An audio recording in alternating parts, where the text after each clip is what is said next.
के बाद एक बड़ी खबर की तरफ बढ़ते हैं।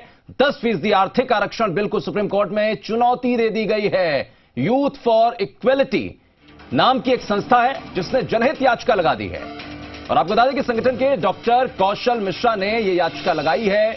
कल ही राज्यसभा में बिल पास हुआ था।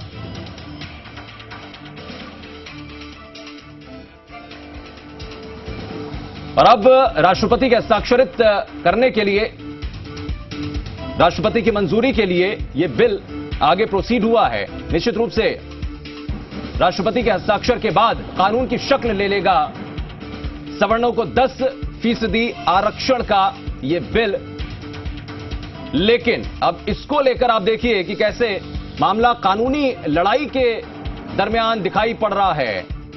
यूथ फॉर इक्वेलिटी एक संस्था है जिसकी तरफ से एक जनहित याचिका दायर की गई है, पीआईएल दाखिल की गई है और संगठन के डॉक्टर कौशल मिश्रा जिन्होंने याचिका दाखिल की है, इसके खिलाफ इसको चुनौती दी है।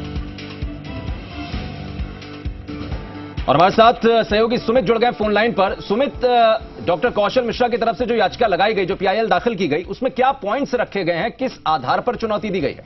देखिए, यूथ फॉर इक्वालिटी संस्था नामक ने जनहित याचिका सुप्रीम कोर्ट में दायर की गई है और याचिका में साफ तौर पर केंद्र सरकार के बिल को यहां सुप्रीम कोर्ट से रद्द करने की मांग की गई है। और याचिका में कहा गया है कि संविधान के मूल ढांचे का उल्लंघन है ये बिल, क्योंकि जिस तरह से सुप्रीम कोर्ट का हालिया फैसला था जिसमें कोर्ट ने साफ कहा था कि 50% से अधिक आरक्षण जो है वो सरकार नहीं दे सकती है, लेकिन संविधान में संशोधन जो किया गया है केंद्र सरकार की ओर से वो संविधान के मूल ढांचे का उल्लंघन करता है। ऐसे में सुप्रीम कोर्ट से इस पूरे मामले में दखल देने की मांग की गई है और तत्काल याचिका में ये मांग की गई है कि सरकार का जो ये बिल है उसके क्रियान्वयन पर जो है वो रोक लगाई जाए, क्योंकि ये बिल जो है वो राष्ट्रपति के पास जाना है मुहर के लिए। उससे पहले ही मांग की गई है कि इस बिल के क्रियान्वयन पर जो है वो रोक लगाई जाए। तो देखना बेहद अहम होगा जब याचिका सुनवाई के लिए जब सुप्रीम कोर्ट में आती है तो कोर्ट का क्या कुछ रुख रहता है, यह देखना बेहद अहम रहेगा।